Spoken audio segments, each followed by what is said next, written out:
Welcome back to the Son Life, episode 4 of my NHL20 Be a GM mode, Minnesota Wild GM Date Sondi. We're now at the end of the season here. We just were on the cusp of making the playoffs, but we didn't. We finished with a 39, 34, and 9 record. So I'll take us to the Western Conference and Eastern Conference final standings. So in the West, we had St. Louis, who just was 3 points ahead of us to secure that 8th place spot with the wild card. Chicago, San Jose, Arizona, who I'm rooting for, Vancouver, Edmonton, Winnipeg, and Dallas, who clinched the West. Then when we go to the East, we have New York, who finished first in the East. Then we have Florida, Pittsburgh, Buffalo, Washington, Ottawa, Montreal, and Tampa. Disappointing, the Leafs didn't make it. Better luck next year. They don't have their first in the draft, so not the most ideal finish for Dubas and his roster. Then when we go to the entire league, we'll go to the bottom here. So yeah, Minnesota, we finished 21st. That'll give us the 11th pick in the draft. I don't expect us to be moving anywhere else in the lottery. Fingers crossed we get to that top 3. Hopefully we'll move up, but at the moment I'm planning on picking at 11. Then when you go down, we had Colorado finishing last. It's very odd. It's odd in my eyes. I was hoping Detroit would get that for last place finish, but they didn't. They finished in 5th. So then you have Nashville, LA. I'm hoping LA gets that first pick and gets a Lafreniere. I think Lafreniere will help them with jump and boosting that restart rebuild for the LA Kings there. I want to see them start winning again. I like their brand in Calgary. So we'll see who moves up. It'll be a fun lottery, but that's where the standings finished in the first year here. So nothing really flashy in terms of points and players standing out. Kevin Fiala, I'm very happy for him to get the 58 points. Beats his career high of, surpasses his career high of 48, so I'm happy he did this. Nothing really out of the ordinary. Kunin and Donato finished the same in points, but Kunin obliterated that plus-minus margin. Then Brodeen, yeah. So, let's go to the goalies. Take a look at Alexander Georgiev. He was the probably biggest eye-opener for me, even though he only played 13 games for us. He 13 games, 7 wins, 3 losses, 3 OT losses, no shutouts, but that .929 save percentage, the .204 goals against average, beautiful. I like what he put up for us. I see him being a part of our core for the long-term future, along with Kevin Fiala. But Georgiev, we're gonna bring him back, probably sign him to a 2 or 3 year deal, and see where we go from there. We're gonna run with him in Doobie next season, and whoever has the best preseason will be our starter out of the gate. In terms of Alex Salak, I need to figure out what to do with him. He has another year left, so we have him under contract for next season. Another horrible season in terms of statistics. We need to figure out what to do with him, but he will not be under contract with the Minnesota Wild next season. So now that we've looked at the stats, I've done all the scouting. All we have to do is simulate the playoffs. So we're now going to move ahead and see how the playoffs go. So you got Montreal game 1 winners, Arizona.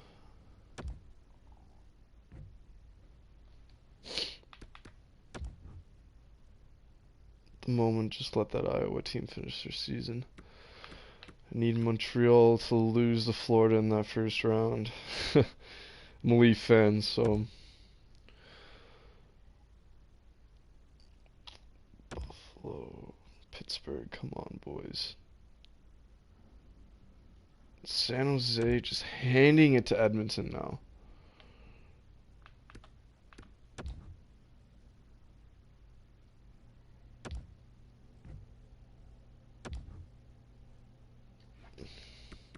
So San Jose sweeps Edmonton. It's looking like a first round bye for the Washington Capitals. Earlier pick for us with that Pittsburgh pick. But other than that, nothing really exciting. So Buffalo sweeps Ottawa. I expected that. Winnipeg sweeps Chicago. Like to see that. So Pittsburgh, Tampa beats New York 4-1. Oh, Montreal, what are you saying? Let's hope this series goes to Game 7. So Montreal gets by Florida. Wow. Didn't want to see that, but I did.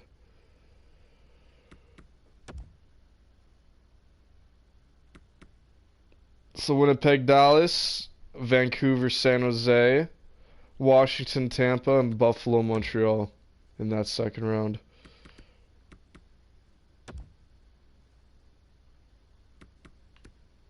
Game 1, Tampa and Buffalo, Dallas and Vancouver.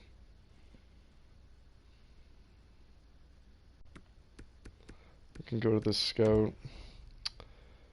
There's a few more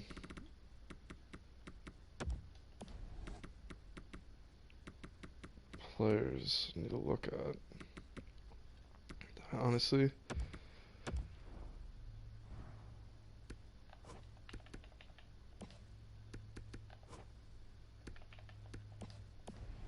I'll let that continue.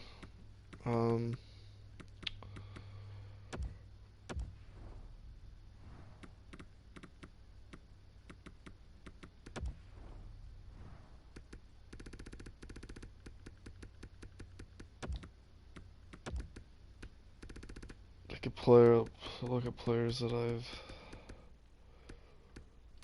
interest in, potential interest.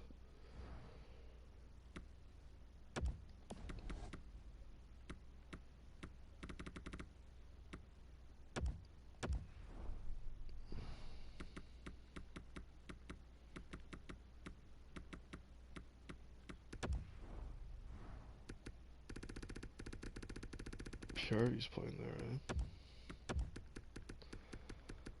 Mikey Anderson, Connor. No, I think that'll be it at the moment. Cole Q. Who's he?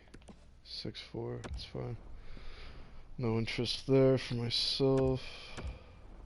Let's go Lehigh Valley.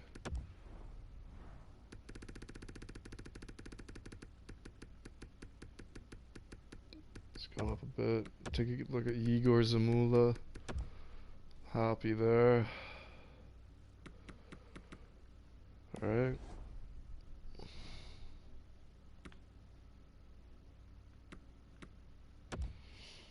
Game 2. Buffalo and Tampa. It's tied 1-1 in the West. They go up. Buffalo's looking like they're gonna sweep Montreal potentially. Jonas Brodin.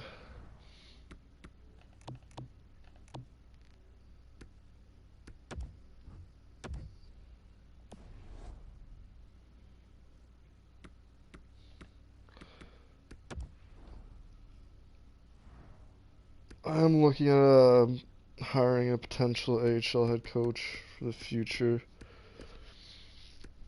I know Ness won't come to us. I'm hoping he'd be an AHL head coach for us. But do coaches get better in this? In terms of overall, I'd have to look that up. I think they'd have to start winning more, and then they can be more accomplished. So he's a B minus. That PP is an A, but C, C, C, D all the way through. I don't like that. Oh, never mind. Just CC. It was just a 0 for teams interested. Okay. So Piero Zabatel, this is from Nashville, fired mid-season. He had a 15, 23, and 4 record. That's not good. You see, I wish EA made this coaching system in a way that you can take OHL coaches and all that. So you have young coaches that you can build. Say a good example is Sheldon O'Keefe. He, the current coach of the Toronto Maple Leafs, started with the Sioux. Now he's with then Marlies, and now he's with the Leafs. So, like, coaches have potentials, and their overall grows by their potential and how well they do, in terms of their record. And because I kind of want to have this like a system with my coaches here where I have a young coach that is, say, my golden boy coach that I bring up and then ends up taking over for Bruce Boudreau. I will be firing my AHL coach though this off season and hiring new a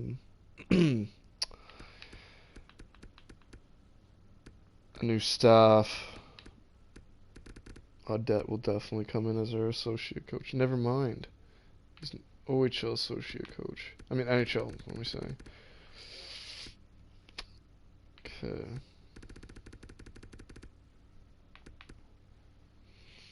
Unless I give an associate coach who has no record, generalist.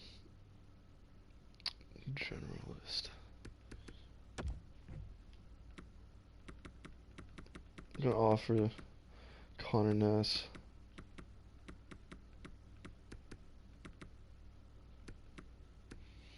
As assistant coach, AHL head coach. Let's see what he takes here. Interview him first.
So I'm going to offer him higher pay.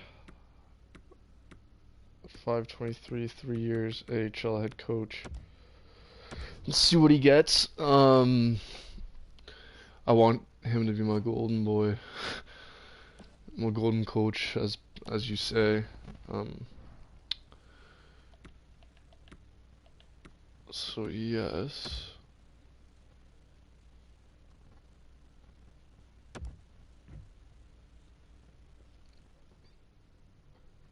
We don't have enough budget to sign him. Really? I did not know that. Where's the owner? Operations budget.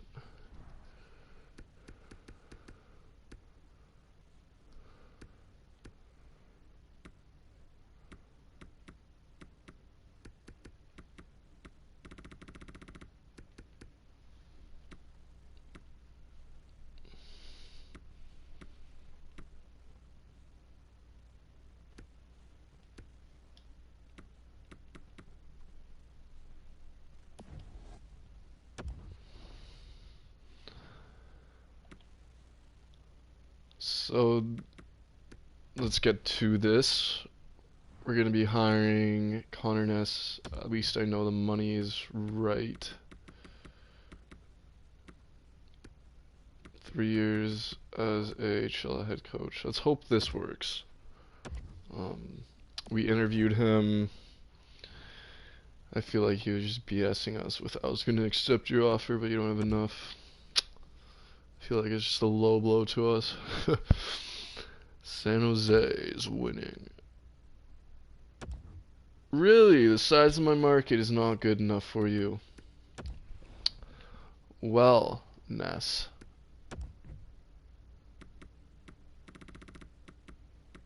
You're being selfish. But I'm willing to negotiate. So looks like it's gonna be a Buffalo in the Eastern Conference Final. Dallas. So Buffalo, Tampa, and then we have a game 7 between Vancouver, San Jose. So let's see where this goes. It is a Dallas, Vancouver, Tampa, Buffalo. I like this. Let's see where Tampa takes it. You think so? This is going to be a long negotiation process here with Connor Ness. No teams are interested at the moment. That's fine. 3 years, AHL head coach. Let's see if you take it.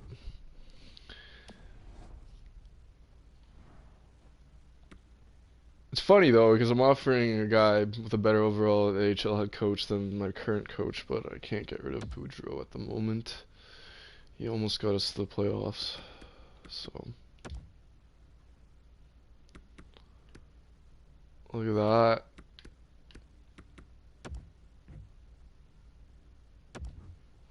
Negotiation process is fine.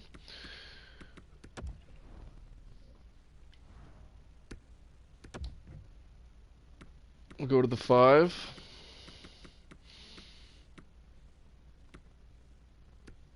Three years, AHL head coach. Add a little kicker to it. He wants 4 years, eh?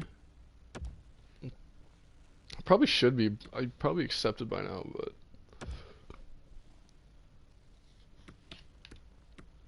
so we have Vancouver over Dallas at the moment.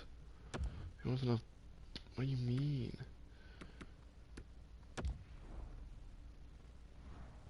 Really? Let's go to the current staff.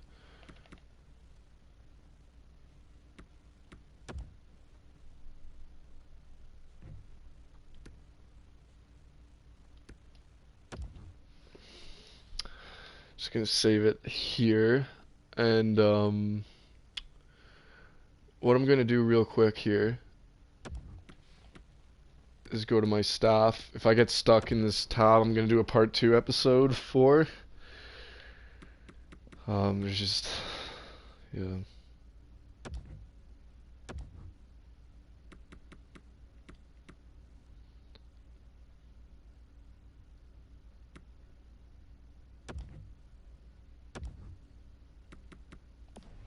So let's see if I have enough budget now. I'm really putting my my financial focus on Ness here. If his assistant coaches suck, it so be it. I'll even give him that 4-year deal.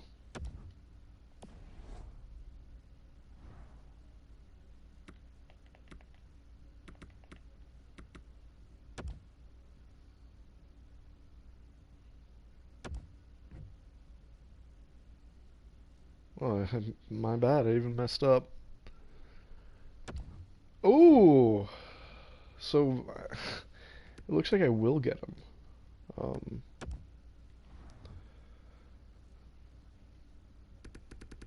If we look down here, Stutzel moved down to 11.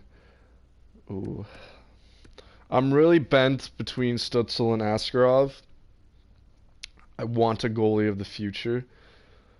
I really need a goalie of the future, but if Tim Stutzel ever fell to 11 and I had to pick between him and Askarov, you can't say no to this kid. This kid is lights out. I think he should go in the top 3 in this year's actual NHL entry draft. You know, I just I can't say no to him. I, you know, this guy's gonna be a lights out goaltender. I think he's gonna be better than a Vasilevsky, but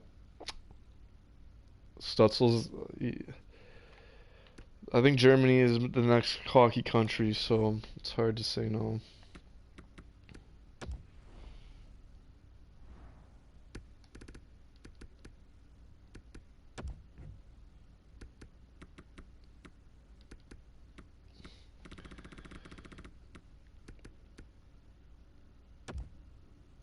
Here we go.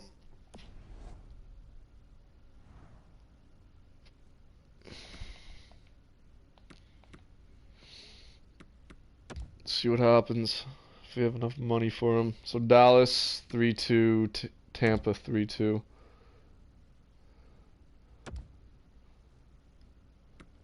3-3 game 7 in both really.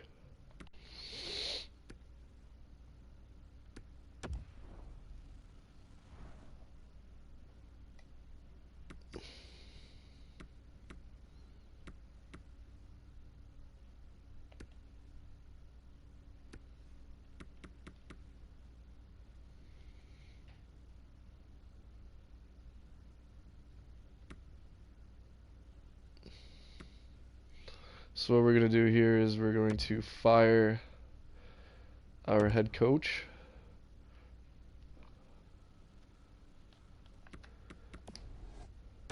And this is what I'm talking about.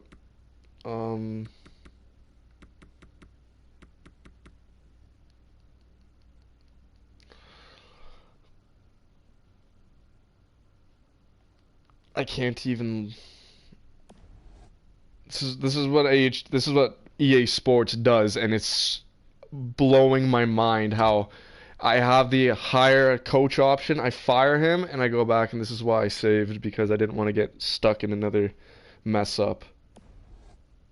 Yeah.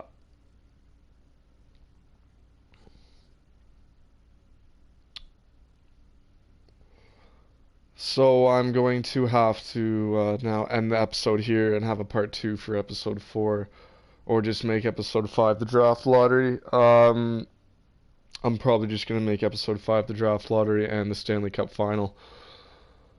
So I'll end it here. I need to figure out what to do about this coaching situation and how to fix it within the game. So I know it wasn't the best episode, but thanks for watching this on life. NHL20 be a GM mode. Minnesota Wild GM Date Sondy here, signing out, and I'll see you next episode.